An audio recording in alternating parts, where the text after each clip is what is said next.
el libro de María, ¿cierto? Así es que logra crecer en un medio de 37 grados. Entonces, esas cifras, ¿qué hemos dicho de las cifras? ¿Qué características tienen las cifras? Que son agresivas, tienen un tornillo con los anillos y se van a crecer ahí. El pata con agua de los anillos, como consecuencia de que viene proceso. Entonces, lo que María tenía era una mucormicosis rinocerebral, por el compromiso que tenía. Estas patologías son producidas por mohos no pigmentados, aceptados, ha aumentado la frecuencia de enfermedades producidas por estos mohos, que es la tercera después de cáncer y aspergillus, como agente causal de enfermedad fúngica sobre pacientes con malignidades hematológicas, trasplantes de plasmario, trasplantados. Entonces, ha aumentado la población con factores de riesgo y eso hace que seguramente esta microsis que sea más frecuente. Miren el caso. Mi paciente receptores de trasplantes de células de madres hematopoyéticas, primero para aspergillus, después cándida y luego las mucormicosis, antes se les denominaba cisticercosis. Antes teníamos un virus que se llamaba cisticercosis, pero con el advenimiento de la biología molecular cambió la clasificación y ahora están agrupados dentro de un subfilo que se llama mucormicotina. Dentro de esa mucormicotina tenemos dos órdenes que son los más importantes, muculares y entomoftorales. ¿Cuál es la característica común? Hifas, acercadas, no pigmentadas. Para este caso, no los alcanzamos a ver aquí. No quiere decir que aquí no haya pacientes, que hay pacientes no son frecuentes, afortunadamente, pero son patologías por hongos que les gusta que van a crecer en el tejido celular subcutáneo. Por implantación se adquieren y van a dar unas micosis subcutáneas que se llaman las entomoftormicosis, donde hay gran edema de deformación. Siempre parece la micetoma, ¿cierto? Es característica, pero son muy extensas. Felipe, ¿no? Sí. Es que esa luz, ustedes lo saben muy bien, Alejandro, pero bueno. El que no sean pigmentadas exclusivamente las temporales o todas las pigmentadas. Pues es que vimos muchas regionalidades que los aceptados pueden ser pigmentados. Pero ¿qué es lo que está pigmentado? La esporangioscoria. La hija como tal no tiene pigmento. Lo que tiene pigmento es la parte pigmentada que es la esporangioscoria. ¿Listo? Entonces, nosotros vamos a centrarnos en los brotes mucorales, donde hay dos familias, que son la mucorasa y la carmingamelasa, donde están las especies que más frecuentemente producen mucormicosis. Está el rizopus, que va a ser el que más frecuente vamos a encontrar en los pacientes, pero también tenemos pacientes con enfermedades por rizopus, como psoriasis y pingabel. ¿De acuerdo? Esto era lo que les decía antes que el los ojos era clasificado como semicota, epidemicota, semicota. Con la biología molecular, ¿cierto? Tenemos el reino de los hongos con un supremo vertical, a donde pertenecen las comicotivas y lepidoptera, que es de donde hemos visto la mayoría de los hongos que producen enfermedades hasta ahora. Aquí están, por ejemplo, cáncer, limórficos, para y el paciente que está malas veces de criptococos. Y de este subfilo, que sale esta ramita acá con una micota, vamos a tener la mucormicotina y el mucormicotina, donde nos vamos a centrar sobre la mucormicotina. ¿Listo? Cuando se hace esta clasificación, ¿cierto? Taxonómica, vemos que los mucoráceas, que hacen parte de los mucorales, están más frecuentemente producidos en enfermedad en los humanos. Miren, si se ve bien la resolución de esta foto, estoy dudando. No. Aquí es el resumen, este artículo se lo voy a apuntar, es muy fácil de leer porque es la epidemiología de las mucormicosis. Y resulta que evalúan 5 estudios distintos. Lo importante de los 5 estudios que son de diferentes partes del mundo, ¿cierto? Pero que tienen en común, que es más frecuente componente causante de la mucormicosis es el rizoma. Si lo ven en esta barra solita. Listo. Hay también la lipemia, que es el rojo, también en unos casos un poco más frecuente, pero no lo general. Está también el rizoma, que es este morado, el músculo verde, la apofisitis en la India y el rizoma, que está también por allá, los países de cáncer. Entonces, pero ¿qué es lo importante? Que vean que el rizoma es el más frecuente en general. No muchos estudios, rizoma es el mucormicotina más frecuente en causar enfermedad de mucormicosis en pacientes. Entonces, las mucormicosis que antes se denominaban mucormicosis son producidas por hongos afectados, ¿no es cierto? La mayoría de casos son producidos por rizomas, ya lo mencionamos. Estos hongos tienen crecimiento rápido, las cifras son anchas, no tienen septos, a veces hacen septos, pero los septos sí, yo lo puedo usar para reparar y para cambiar material genético. No es que no hagan de todo, ¿no es cierto? Miren, esto es tan interesante. Aquí tenemos una hija fértil de donde sale un esporangióforo. Está esta bolsita que es la esporangia llena de esporangiosporas. Y la esporangiospora es la que va a tener quitina y quitosana. Hay una gran, o sea, que hay una abundancia importante de quitosana. Va a tener maná. ¿Cuáles son los lugares que tienen los aceptados? Los beta-oxenos.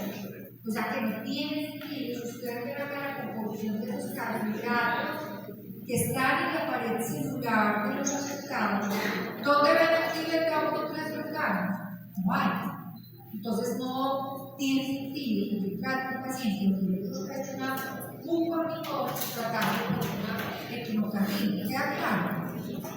Ahora, lo que presentaba Felipe, el pigmento está en la esporangiosfora, en la hija no está, ¿cierto? Y eso tiene lógica, porque acuérdense que cuando se rompen en el ambiente estas bolsas esporangias, esas esporangiosporas van a viajar en el viento. Entonces lo que tiene que estar protegido de la luz ultravioleta son las esporangiosporas, ¿no es cierto? Ahora, en el ambiente crece como hijas, pero cuando llega al tejido, a los 37 grados, su manera de adaptarse es volver a eliminar los hijos. Para que se produzcan esporangiosporas, tiene que haber esporangias, aire, pero un tejido normalmente, o sea, que haya una cavidad hueca, en un parénquima no hay una cavidad hueca, entonces va a crecer como hijas. Y por eso María, lo que se observa como hijas asticadas, no asticadas. Entonces, ¿cómo sabemos que un paciente tiene una mucormicosis? Porque de la muestra, por un lado del examen directo lo vamos a ver las zonas aceptadas, pero para saber cuál es, hay que mirar, o sea, qué es el disruptivo, porque hay que hacer el examen y mirar las estructuras para uno decir cuál de ellas puede ser. Para el caso de Rhizopus, tiene unas raícitas, unos rizoma, unos estolones, que se parecen como una matita. Entonces, al ver esas raíces o rizomas, esos estolones, están ante la presencia de un rizoma. Pero en la identificación de esas estructuras en el cultivo de cuál es el rizoma. Entonces, estos hongos tienen una distribución mundial, crecen en tierras pantanosas, en alimentos como el pan. ¿Por qué? Porque ellos necesitan materia orgánica, ellos se alimentan. Son oportunistas los que se echan. Entonces, en pacientes neutropénicos o que tienen deficiencias en la función de los neutrófilos se van a aprovechar.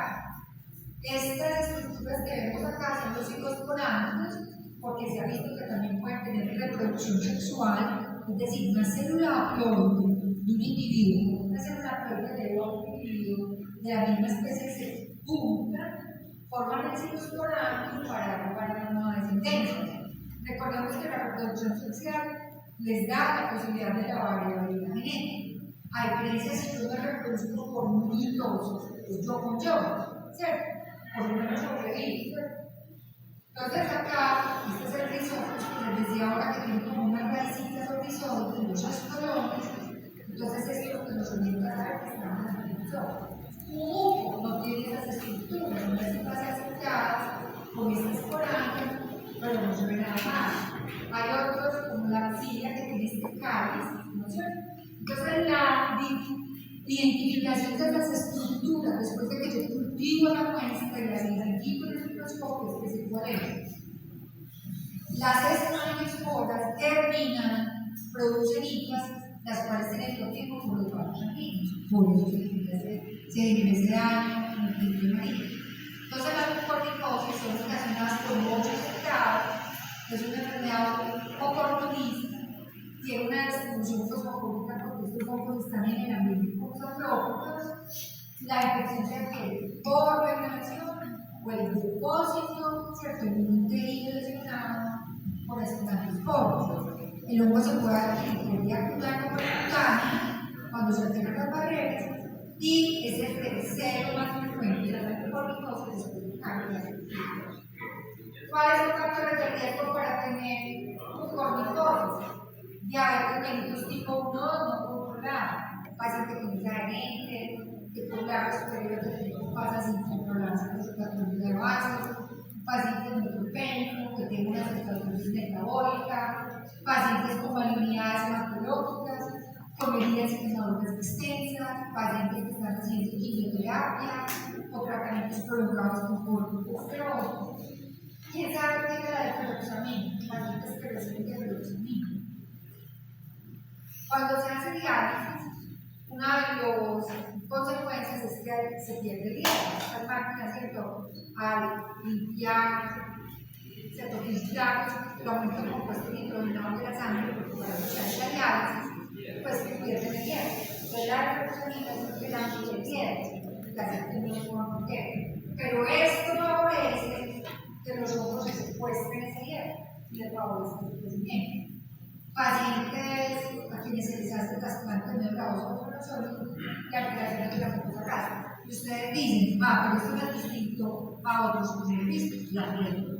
Entonces uno, ¿qué lo orienta?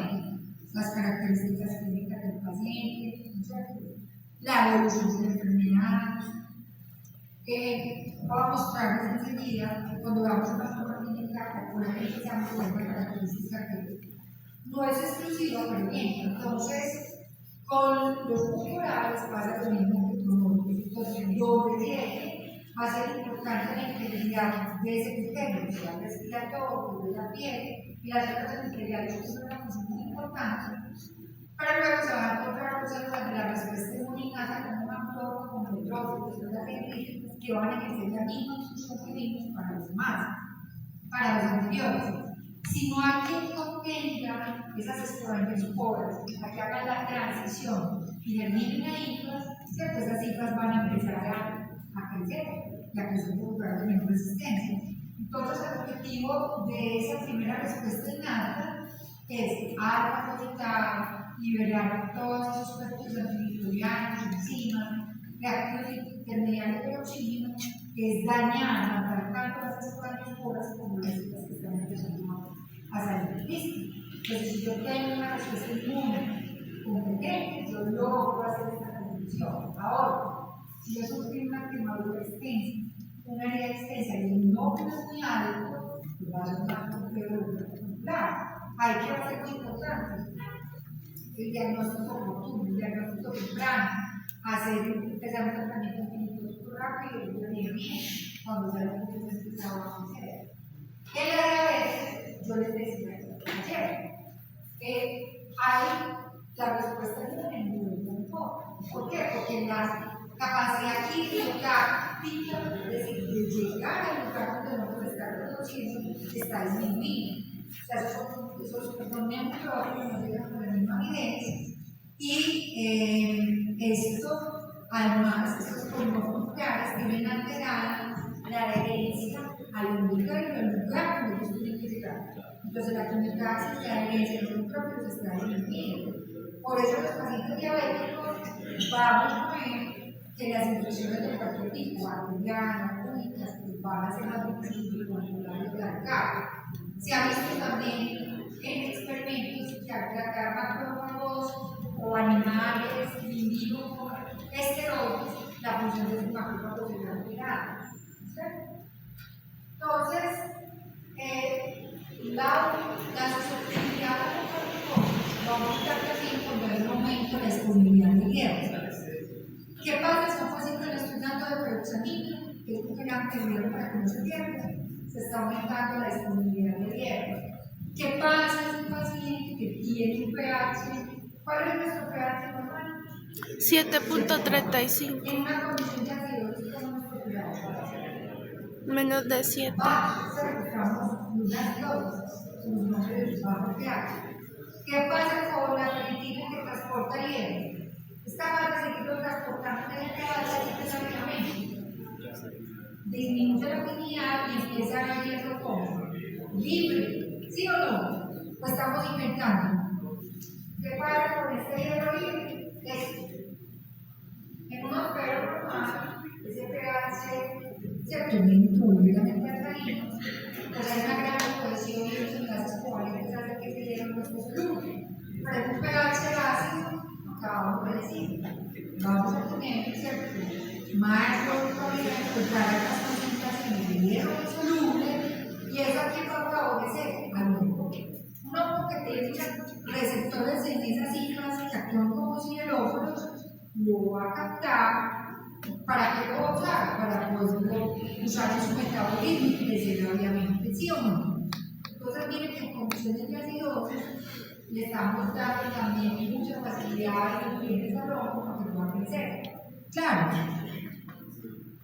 Entonces, una vez el hongo logra llegar y esas esporangiosporas hacen la transición a higos, esas higos pueden hacer una angioplación, vale que los vasos sanguíneos los taponan, hay una trombosis, ¿cierto? Por el crecimiento del hongo se genera trombos que taponan el vaso, hay isquemia, y esa isquemia lleva a necrosis del tejido, hay que borrar hongo porque se ha por la hongo del llano. Entonces esas esporangiosporas se adhieren a las proteínas de la matriz del tejido endotelico, incluyendo la minina y colágeno tipo 4. Entonces esa capacidad de adherirse, nadie lo va a tratar de tan fácil, ya cuando logra la transición, logra crece rápidamente y él va a descomponer eso como una materia orgánica, como si estuviera en el PAM. ¿Cierto? Entonces, el hecho de que además se los tapones los vasos sanguíneos por creciendo limita la llegada de los antibióticos al lugar donde está creciendo. Por eso es tan importante hacer este ordenamiento, porque logramos esa marca grande del cuerpo, apuntar antibióticos solitarios no es suficiente. De acuerdo al factor de riesgo, también va a haber unas formas clínicas que van a predominar más. Pacientes con diabetes no controlada, no adherentes. ¿Cuáles son las formas clínicas que vamos a tener más comunes? Que la tenía María. En los hemorroidales o paralizados, que da lugar a una forma rinosificada.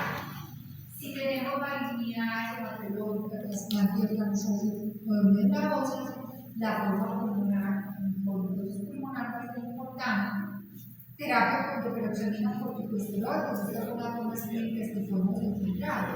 O por glucosis pulmonar, incendios paralizados, pues vamos a ver por diseminados. Pacientes que son adictos a drogas psicoactivas inyectadas, podemos tener un corticosteroide, una forma importante de esta experiencia. Este amarillo quiero que la resalten y la vean, por favor, porque yo también puedo tener pacientes que no tengan ninguna de estas condiciones, pero el solo hecho, ¿cierto?, de haber tenido un trauma, un catéter contaminado, o el sitio de inyección local más grave, que llegue a contaminarse con una carga alta de las esporangiosporas, puede llevar a tener los cutanos infiltrados. Entonces yo no puedo generalizar. Miren que el espectro de los cuadros clínicos que produce son muy diversos. Y lo otro, pacientes con malnutrición, podemos llegar a tener poliporosis gastrointestinal. Entonces vamos a empezar por la poliporosis rinosinural, que es una de las formas clínicas más frecuentes, ¿no es cierto?, como la que tenía María. Lo que les iba a mencionar ahora es cuál es la característica de esta úlcera necrótica que tienen estos dos pacientes, María y este señor. Se ve muy contaminada, muy húmeda, es una úlcera seca, ¿cierto? Y doctor Bonifaz, si ustedes buscan ese autor del libro, ustedes les tienen muchas referencias. Ellos realmente tienen una influencia de cosas, ellos dicen pacientes con úlceras extensas, secas, con esa paciente necrotizante, hay que pensar que es una cultura. ¿Listo? Entonces, en estos pacientes, ustedes ven a esta señora, ¿cómo está el cielo ocular? Está al mismo nivel que está comprometido, ¿cierto?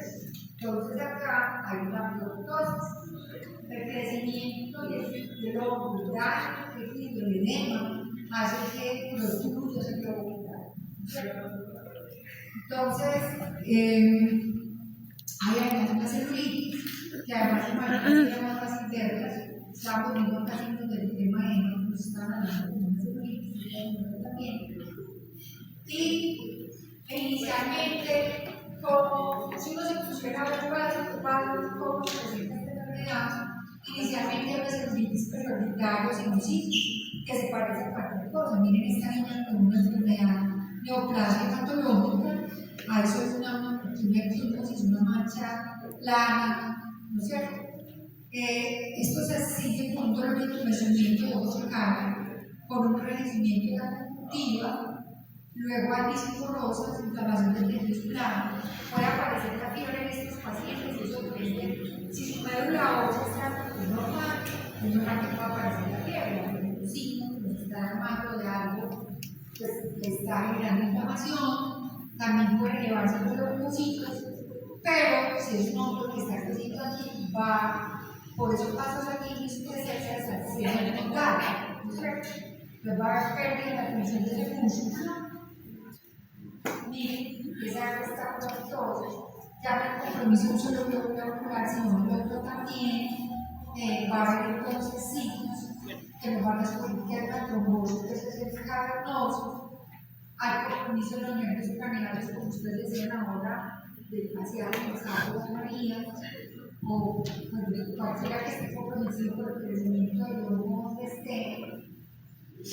Miren, va a haber una apariencia ya violácea de esa lesión. Miren que esta niña al principio era una quimosis casi imperceptible, como pintada ahí, que luego se va volviendo por la isquemia, se tronco, isquemia necrótica, seca, pero que no se queda ahí. Si eso es una necrosis del seno cavernoso y todo el seno inmortal, hacia dónde va la necrosis. Y úlceras largas del tejido. En estos pacientes vamos a ver con frecuencia esto. ¿Qué es esta parte? Paladar duro. Y se perfora el paladar. Acuérdense que ese crecimiento por los vasos es trombos, isquemia y necrosis del tejido, que hace que se generen estas perforaciones. Entonces, es un hongo que crece muy rápido y que logra muy deformante porque ya se tejido que está completamente inflamado. Tenemos la pulmonicosis pulmonar, generalmente el diagnóstico se hace en la autopsia. La presentación más frecuente de neutropenia es una neutropenia rápidamente progresiva. Hay infarto bronquial con una crisis del dolor prolítico. Nuevamente la fiebre se va a presentar pues, si hay una médula ósea competente, funcional. De esta forma pulmonar vamos a tener una eliminación del sistema neuromuscular gastrointestinal y la mortalidad de esta forma química puede llegar a ser también mayor del 80%. ¿Por qué? Porque no es fácil hacer un diagnóstico y se confunde con otros cuadros clínicos. Entonces, ¿cómo se presenta? Pues porque se inhalan las partículas infectantes, pues se han diseminado por el trago, el paciente recibe un doctorado, entonces yo como un paciente con estos signos voy a pensar qué es específicamente esto. ¿Quién es mi paciente? ¿Cuáles son sus antecedentes? Generalmente prácticamente los antibióticos no responden. Entonces hace un complejo que hace un diagnóstico de tiempo. El hongo invade los vasos sanguíneos, va a dar una necrosis de parénquima pulmonar, puede llegar a ser la cavitación y una crisis, ¿cierto? Entonces tienen acá, esta imagen se parece a la que veíamos en los perspectivos, porque con eso no se ve un pulmón, pero es un consolidado, es un homogéneo, donde todo ese daño muscular, esa respuesta que cada inflamatoria, hemorragia, hace que se vea así, ¿no es cierto? Este era un niño que tenía una leucemia neutropenia, se le logró hacer el diagnóstico histopatológico, ¿cierto? Se vieron las estructuras no aceptadas, se logró empezar a hacer el tratamiento a tiempo, este niño se logró tratar con su pero miren el daño tan extenso, tanto corporal como mental. ¿Y quién es el sector de esta forma? Pacientes neutropénicos con trasplante de células madre, generalmente pacientes con neutropenia severa, y quienes reciben un trasplante allogeneo. Esta dinámica es que van a ver cómo me si es de mí mismo, ¿cómo se llama en venezolano? Autogénico, autólogo. Si es de mí mismo, para mí mismo es autólogo. Entonces yo no le tengo que dar pues, tratamientos que sean tan impresores, porque si es de mí mismo lo voy a correr bien. Pero si viene de otra persona, ya se llama autogénico. Pues lo mismo es exactamente compatible con HCA. A esos pacientes que es alogénico, hay que darles tratamientos más supresores para que no vaya a rechazar ese trasplante. Y si yo los inmunosuprimo tanto, ¿qué tengo como consecuencia? Que microorganismos como estos que llegan se adaptan y pueden crecer más fácilmente. ¿De acuerdo? Por eso se puede presentar más bien. También en pacientes con situaciones de diabetes. El TAC de alta resolución se ha convertido en una herramienta útil, ¿cierto? Porque el TAC de alta resolución permite ir un poco más allá de decir lesiones, las características de las lesiones que crecen rápidamente, que están más en el intestino, diferenciar un poco de más de las manos. Yo no puedo confirmar el diagnóstico con esta prueba, pero sí me sugiere que pueda ser por más con cosas. Hay hallazgos más objetivos y que lo confirmar. Esta es la que aparece en flor, consolidación del lugar, masas aisladas, enfermedades medulares de circulación, infartos en forma de puña, es decir, como un líquido, es lo que me orienta, ¿cierto? Aquí hay un recurso pulmonar extenso, que puede ser del orden de un hombre, ¿cierto? Y que podría ser popular o cualquier que crezca como un hombre. Al hacer las disecciones histopatológicas, el hongo produce los trombos, ¿cierto? Hay hemorragia. Entonces, si el tejido es una hemorragia, hay que pensar por qué no tiene hemorragia. Hay algo que está tapando, obstruyendo, y hay que buscar, porque estos son signos que indican que probablemente algo está creciendo, algo que está dañando el tejido, y que la gente pueda vivir. Esta imagen de niño que les contaba ahora, ¿cierto? Ahora, la macromicosis del tracto gastrointestinal es rara, afortunadamente, si quieren. Y esta es la porción gastrointestinal que tuvo que resecarle a una paciente que tenía una macromicosis gastrointestinal. En estos pacientes hay síntomas de un dolor abdominal en específico, ¿cierto? Hay distensión, vómitos, náuseas, fiebre, melenas. Pero ¿qué es lo que uno sospechar? Pues que se han dado antibióticos químicos en pacientes que tienen factores de riesgo y se han reportado muchos casos, voy a pasar, que pacientes tienen acá la biopsia segunda así para con este tejido, pacientes, por ejemplo, con malignidades hematológicas, que hay que darles tratamiento de inmunosupresores y se le dan medicamentos que se mezclan con elementos que están contaminados con el hongo, que se empacan y están contaminados con el hongo llega a la cavidad gastrointestinal, como el paciente tiene una mala respuesta inmune, logra adaptarse, sobrevivir y crecer, y se han diagnosticado casos de este tipo, que además se presentan una alta mortalidad de este paciente. Ahora, la enfermedad cutánea que les mencionaba, yo no tengo que tener ningún factor de riesgo, ¿de acuerdo? Puede ser muy invasora localmente. Miren aquí este paciente, es un paciente que después de una quemadura tiene una mucormicosis. Fue tan mala, después de la quemadura, esas esquamatosporas se depositaron, empezaron a crecer y generaron esta lesión. Entonces, si alguien ha tenido un familiar que haya sufrido una quemadura extensa de segundo y tercer grado, a los pacientes hay que hospitalizarlos y aislarlos por completo. ni siquiera se les permite que los visiten, que se les lleven fotos. ¿Por qué? Porque el riesgo de que se infecten es muy alto. Esta es una de las complicaciones más altas. Puede ser una cándida, puede ser una bacteria, un moho, cualquiera que esté en el ambiente y se le posicione en el lugar que se la quemadura. Esa es una de las complicaciones graves.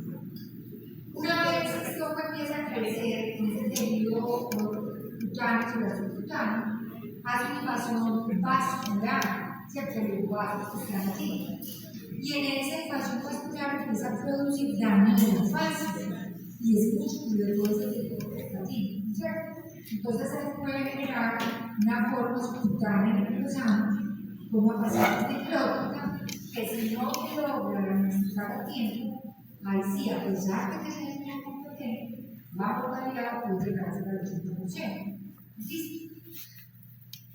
Aquí vemos, estos son pacientes que tuvieron un trauma, les contaminaría con un hongo de estos, de mucovirutina, y tenían una mucormitosis subcutánea. Cuando logramos hacer el diagnóstico solo por esta mucormitosis subcutánea, el pronóstico es favorable. Si logramos debilitar la temperatura, el paciente se salva. El problema es que no logramos hacerlo, porque vamos a tener lesiones muy extensas. Luego va a crecer rápidamente y va a comprometer diferencias articulares. Por eso va a ser una articular central. Por eso que actúa y puede llegar a producir forma determinada, como esta, que se busca el sistema nervioso central a la zeta bioxetina. ¿Qué es lo que vemos en este caso? Hijos aceptadas antes de tejidos que se transmiten en los retos, que solo cuando el hombre hacer un tejido, ya saber cuánto es el de cuerpos. Ahora, ¿cómo hacemos el diagnóstico? Cualquier muestra de los pacientes que yo considere me va a dar la evidencia de que no está ahí, pues va a ser fundamental para estudiar. ¿Qué es la ventaja? Que si yo obtengo la muestra que va a ser rápido, porque yo la resultado, generalmente crece en una buena cantidad, pero hay que tener una buena calidad de la muestra y ahora voy a contarles algo de eso. ¿Cómo voy a ver esas estructuras? Con caballo, con patrotín, perfecto, con las coloraciones histopatológicas, en hematoxilinosina, ácido clorhidroxil, plátano con coffee, lo voy a cultivar en medio sin antibióticos como se saludó. Entonces, cuando hablamos de las tensiones por examen directo, este es un examen directo con caballo de pruebas, esta es una placa de melamina, coffee, y vamos a ver las acercadas antes que se verifican en el efecto. Aquí es una hematoxilinosina, las anchas, acercadas, que están en el tejido, y aquí vamos a ver esas muestras de pacientes que tenían en todo tipo de micosis, es decir, micosis cutáneas producidas por moho aceptados. Aquí Ana les habló de esto, ¿qué es esto? Este es un cuerpo esteroide o un fenómeno esteroidógeno que ya se utiliza para esteroides. Acá hay una estructura de hongo, en este caso un fragmento de una afectada, y todo esto material de oxofílico está alrededor. Es decir, los cuerpos esteroides no son exclusivos de las esteroidosas, desde que vemos una lesión en fase de comida, orientan a pensar que es una esteroidosa, pero también los podemos ver acá. ¿Se les habrá necesidad de eso? ¿Sí?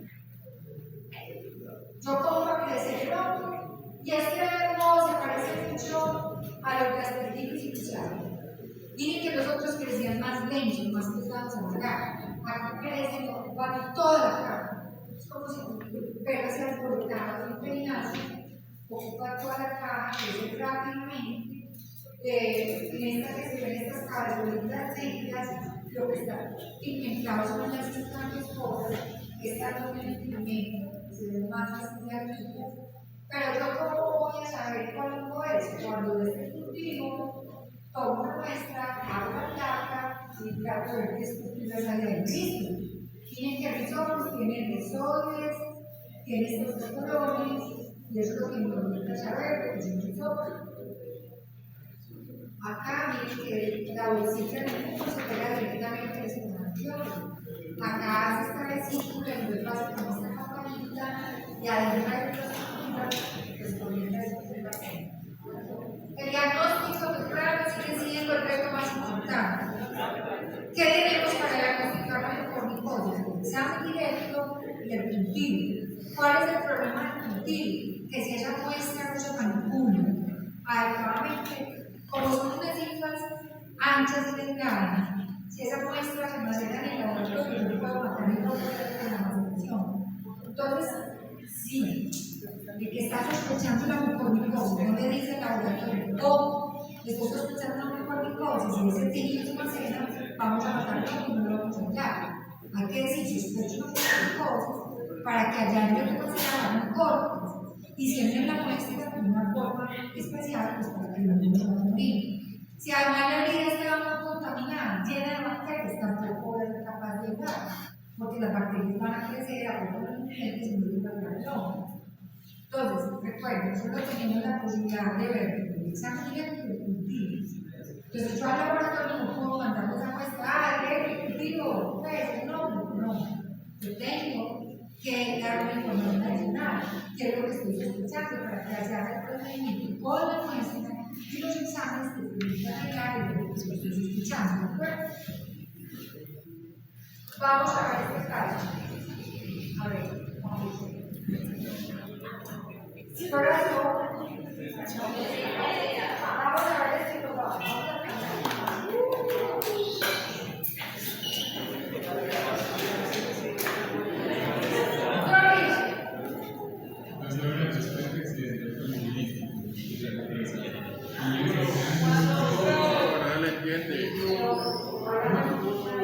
Dos horas después del accidente automovilístico, hospital de Corozal, niño de 7 años, politraumatizado, previamente sano.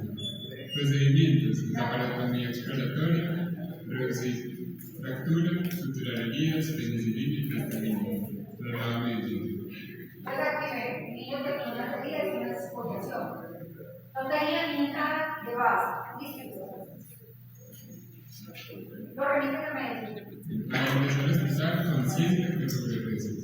Múltiples heridas superficiales en espalda, miembros inferiores, miembros superiores, escoriaciones sintotemas, en perfil lumbar hasta abdomen. Exámenes de laboratorio, cefalotina, lipidoma y líquidos inflamables. ¿Quién sabe qué son ticteras? ¿Qué? Una polla. Una polla grande. Ya no tenía inicialmente. Esto es algo parecido a este el tiempo después de la accidente. 3 días más tarde, paciente álgido a febril, múltiples heridas.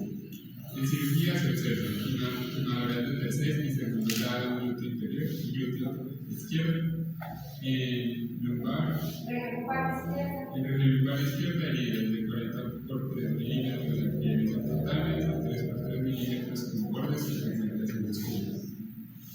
Ya miren que no solo son ticteras y la exfoliación, sino que aparecen unas heridas de tercer grado, unas heridas profundas en las que tienen bordes de De 4 a 6 días más tarde, el paciente con dolor en glúteos genitales, hidrocele postraumático doloroso y estable modinalmente. En cirugía se realiza lavado, debridamiento, esclerotomía, untamiento de heridas. Cultivos de Pseudomonas aeruginosa, Enterococcus fecalis y Staphylococcus aureus. Se añade gentamicina a la cefalotina. Por sensibilidad se cambia la oxitocloxacina y la insulina. Es decir, a ellos los que les crecen los iniciales que son bacterias. Entonces, ellos qué dicen, quizás esa cefalotina que le estaban buscando, pues más plata que tuviera el espectro, lo cambian para un rango de cubrimiento de su bacteria, ¿cierto? Cada cosa por un antibiótico mucho más productivo. Día 10. El paciente persiste en dolor en flanco izquierdo, estable modinalmente.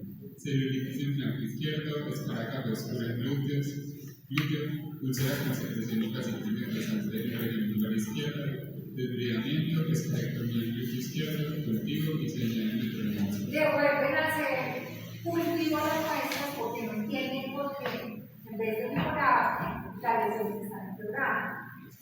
Van a utilizar para que se utilice metronidazol. Antiparasitario. Antiparasitario también para el organismo anaerobios. Entonces pensamos que también anaerobios y metronidazol. Y miren que cambia las características de la lesión. Úlcera, fácil de necrosante, hay una escala de celulitis, Viernes a 14. Paciente normotenso, taquicárdico, con febrícula. sedimentación, velocidad de sedimentación. Velocidad de sedimentación 66. Proteínas reactivas de 7,6 miligramos por decilitro y leucocitosis. Desde hematología ustedes saben, ¿cierto? ¿Qué está pasando con una sedimentación por encima de 20? Una velocidad de sedimentación por encima de 20. Está elevada. Hay un proceso inflamatorio. ¿Cuál? Hay una inflamación. La proteína C reactiva es que hay un reactante de fase aguda y está aumentada. Hay una inflamación. Este niño es un niño malo. Entonces, tiene como responder, su sistema inmune activado. La migración clásica comprometida en el lumbar, el concepto de 18 centímetros, el pie izquierdo de 12 a 14 centímetros. Infectólogo, ampicilina, sulfato, ciprofloxacina, inflamacina y leche.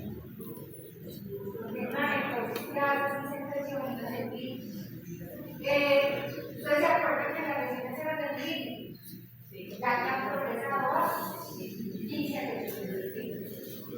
La cuarta semana, el paciente estaba clínico, cuidados sociales, hipoproteinemia y leucocitosis de su propia organización. La cosa está analizada de su servicio.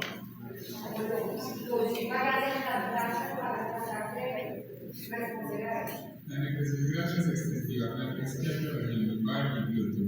Alcanzó 30 por 30 centímetros con compromiso de piel, tejido subcutáneo y fácil. Aumentó la celulitis y Y el infectólogo dijo, ampicilina sulfacram, quitó gentamicina, imiperidina, clindamicina.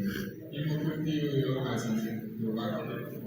Exacto. Vuelve a hacer los tres estados. Bacterias. Ahí lo bajamos por el cambio. Los morales son difíciles de agregar.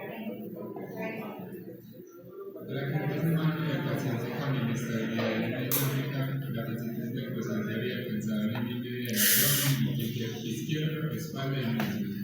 Luego se examen directo y cultivo debe estar en la corpus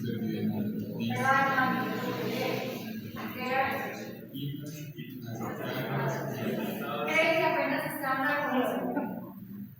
Claro, que apenas apareció. ¿Creció quién? Una porque dice 6. Ahí lograron cambiar este hombre. Ay, perdón.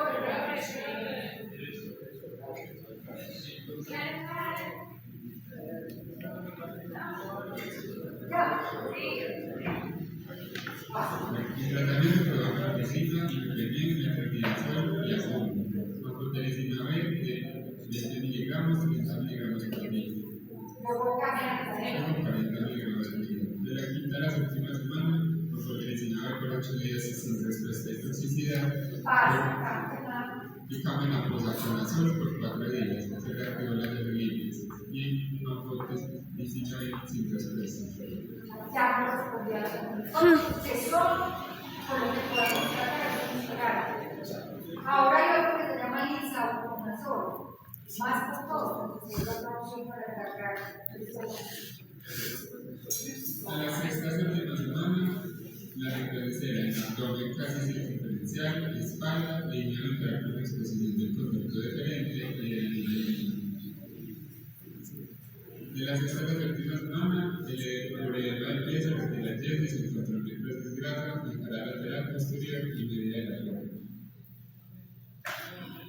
En la séptima octava semana, la lesión progresó y fue evidente la necrosis en venas afenas, esfínter externo, Ay, se lo comió. y por las lesiones no había posibilidad de progresión. La tercera después de iniciar la terapia terapéutica, el crecimiento ambulante como la evaluación, que nos evaluación de psicólogos, que también tiene una área del 50% con área especial a las comunidades. El cambio de ética, la mayoría de derechos, pero también para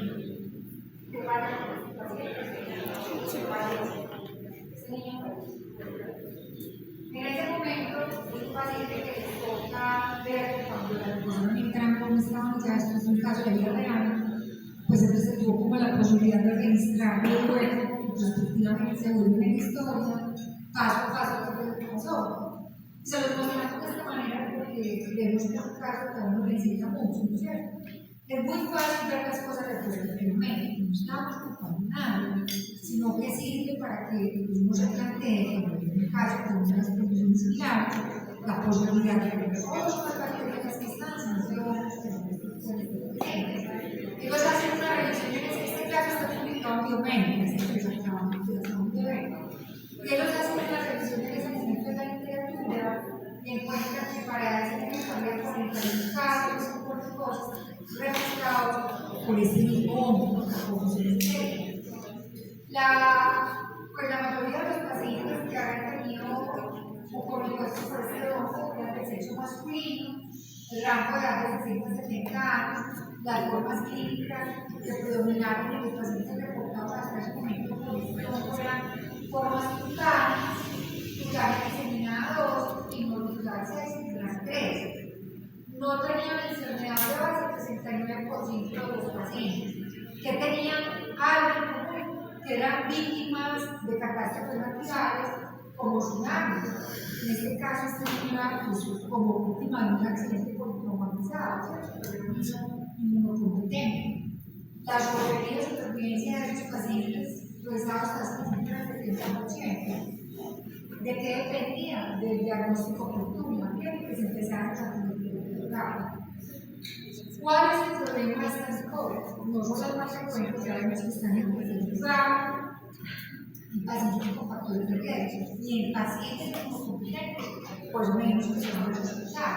Pero ¿cuál es el problema? Que la presencia simultánea de bacterias y lesiones que son compatibles, similares a las que generan las bacterias, hace que se lleve un diagnóstico tardío y como consecuencia de un daño cerebral muy extenso, lo que se va a hacer los pacientes. Pero por favor no olviden, estos factores se están también personas incompetentes. Si es una persona con factores de riesgo, digamos, a mí me ha tocado realizar por ejemplo artículos por aplicación. Y les pongo un ejemplo, miren en este instante la cabeza es una paciente con un lupus eritematoso que es tratada con esteroides. Le ponen una inyección en el glúteo intramuscular y eso le da para que le den tuberculosis cutánea. Afortunadamente, esa paciente se logra diagnosticar como avanza como es normal. El problema es cuando no logramos diagnosticar.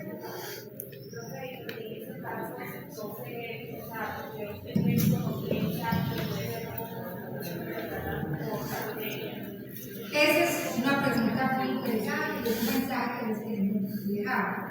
En el ambiente, ¿qué hay en el ambiente? Si yo me contamino una herida con una tierra pantanosa que refiere a la hay bacterias, hay hongos, hay parásitos, hay de todo. Entonces, lo ideal es que desde el inicio yo haga un movimiento más amplio, ¿cierto? Y que yo también mis exámenes también llevo material de todos los procesos. Y es más fácil yo después en un paciente como estos que puede tolerar el desmontar, quitar, allá, hacerlo de forma consciente de una mala solución. Pero es más desde el principio escuchar la posibilidad de los diferentes años que pueden estar presentes, porque es una herida que está contaminada, es una fractura abierta por contaminación, no por la bacterias en el piel.